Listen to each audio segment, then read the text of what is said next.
Hey, Tommy here from BuyToWebRadios.com.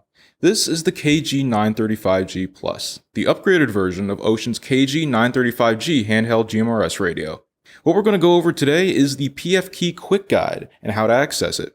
So the KG-935G Plus has two function keys located right under the push-to-talk button. You can program an input for short presses and long presses, meaning that with two buttons, you get 4 inputs to program in total.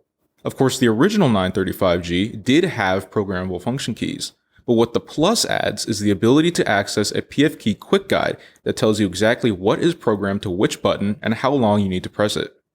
All you have to do to access it is just hold down the exit key. And there you go. You've accessed the PF key quick guide.